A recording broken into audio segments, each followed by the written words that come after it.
Hey, I'm Joe Cavasso with eXp Realty, and today I want to take you on a tour of a house and show you the process that I use with my buyers to protect them and show them how they're not going to get burnt buying a house and wasting money on a home inspection on a house that they might not be happy with. So here we go. We're in a standalone condo in Hamden right now, and before my client gets there, I'm going to go through the condo and show you everything that I see that my client should be aware of before making an offer on this property. So we walk in the front door. Now, immediately, I'm going to look up, around, and in all the corners of the rooms as we go through. My job isn't to say, ooh, this is the kitchen, this is the living room, this is the primary bedroom. My job is to pick out the things that I notice that may or may not be an issue. So I don't look at, paint colors or room needs painting. I look at structural, health and safety, and things that are going to cost you money. So immediately I look up walking through the front door, see a water stain in a weird area.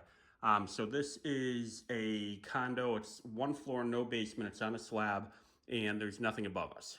So I'm immediately cautious of what that could be. I know it's not the roof because the roof's new. As I walk under this vent, I feel lukewarm air blowing down on us. It's about 75 degrees out, so that should be cooler depending on what the temperature is set to the room. So I'm making a note in my head to, as we get to a thermostat, look at what it's set at. Again, looking around this room, I make note of the fact that it's on a slab, so you'll never have real hardwood floor. You'll have engineered hardwood if you want to replace the carpeting. Here you have ceramic tile, but they didn't do the closets, and you're missing a closet door there. So I walk through to the open dining room. I notice more water stains, and now I start to notice that these are primarily around the heating and cooling vents. So that's important to know because, again, you're looking for what is causing that. Now, I'm not a home inspector by any means, but I've done construction. I've had a construction company, so I kind of have a good feel for what's going to cost you money. So like little stuff like that outlet face plates broke, that's, $2 to repair. So that's not something that I would point out. But again, you got cracks and you got watermarks in weird locations. So as I'm thinking this through, I know that the air conditioning is up in the attic. And again, I'm gonna tell you, I'm looking at this. So it's actually set to 85 degrees and it's 71 in here. So the fact that it's blowing out cool or lukewarm air doesn't bother me. Now I know that that's what it should be blowing out right now. I'm not going to adjust this because I don't want to change anything on the seller, but I'm making a note that if we do a home inspection here, clearly the inspector is going to want to look at that. Again, here, this is a little bit more severe because you can't really tell in the photo, but the sheetrock's actually bulging down. So again, I'm thinking to myself, where's the central air and heating located? And I know it's up in the attic. So we're gonna take a note of that. First floor laundry, you have hot and cold shutoffs. Kind of odd how they did it, but they work. Got a bathroom here. This is a full bath. Again, no water stains in here, but it looks like when they remodeled the bathroom, they redid the sheetrock. So now you start wondering, is this old water damage in the ceiling or is it current? Again, no real way of knowing that. Coming in here, and again, I'm noticing that I forget the age that this was built, but these have been replacement windows, so that's good. They're not new, but they're better than if it had original windows. Got more water staining here. So in my mind, I'm thinking the central air, more water stains there. Central air is located in the attic. The trunk lines for the central air, now there's no water going through the system, but you have a lot of condensation if the attic's not insulated properly and if the trunk lines are not insulated properly. So I know in my house, I had that happen once. Oh, we got something has to be replaced there. So that most likely could be either a central air problem or just condensation because it's not insulated well. So the bathroom, no red flags here. So as I go through, I'm also thinking what my client is going to want to do to the condo. So tell you a little secret, I've actually been up in the attic already before I shot this video, because I didn't want to drag you up there. So this is the garage. This is where the attic is. It's your electrical panel. You have 200 amp electrical, and then you have your mechanical room here, which again, everything's up in the attic, so you have a hot water heater. Hot water heaters usually last 10 to 12 years. This one's 10 years old, so again, I'm going to point out to her that this will be replaced in the near future, but not the end of the world by any means. And your water shut off. So I've been up in the attic. I know this is built on a truss system. So normally houses you have, 2x10, 2x12 runs going across.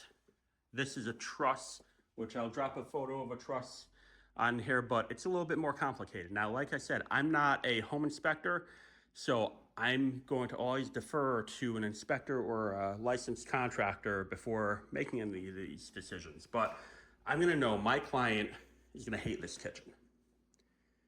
She's going to want to gut this, redo it, which, fine to do. Now, the plumbing, this is on a slab, so the plumbing, I'm going to tell her, is going to stay where the plumbing is. It's not going to be cost effective to really jackhammer the slab, move the plumbing. Now, some of you may tell me otherwise, but that's what I'm going to tell her, because I know she's going to be on a budget doing this renovation. I'm also knowing that she's going to kind of not really like this. Open dining room, living room concept, not really great for entertaining, kind of like a college dorm. I remember my first apartment was like this.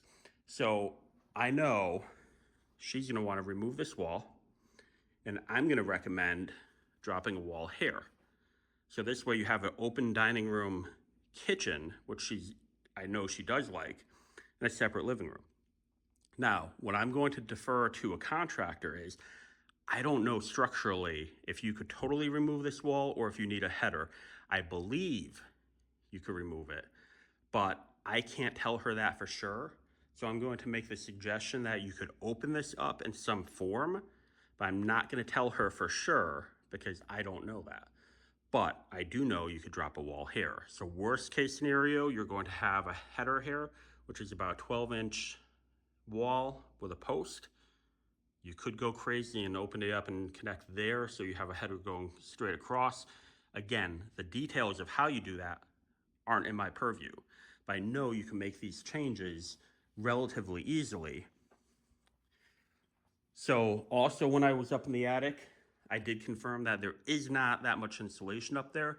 So my theory about condensation causing these watermarks is probably pretty accurate, but I also do know that the heating system, the central air and the heating system is older. So another way, if you don't want to dig through the attic, of figuring that out.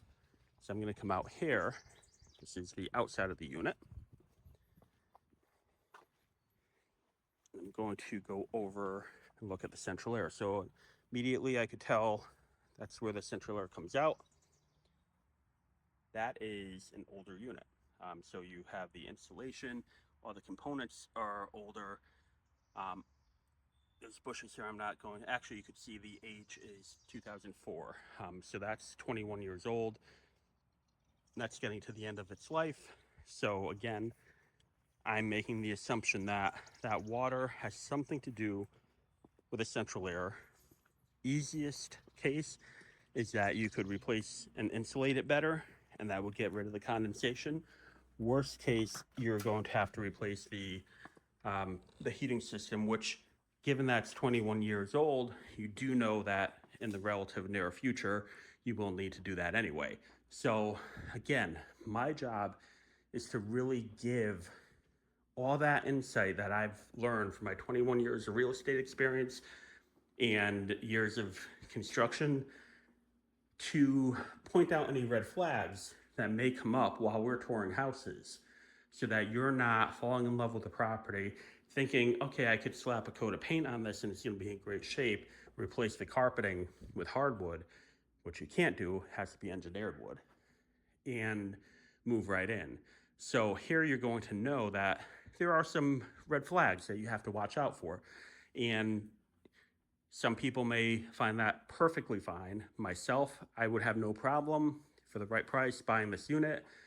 But other people who are either on a budget or don't want to deal with some of this renovation work, I know this might not be the property for them. So I don't want you to get involved in the property, do a home inspection, find all these items that come up, get scared off, and waste between $1,000 to $1,500 on an inspection that you're not going to move forward with the property. So this is my insight in how I tour properties with my clients.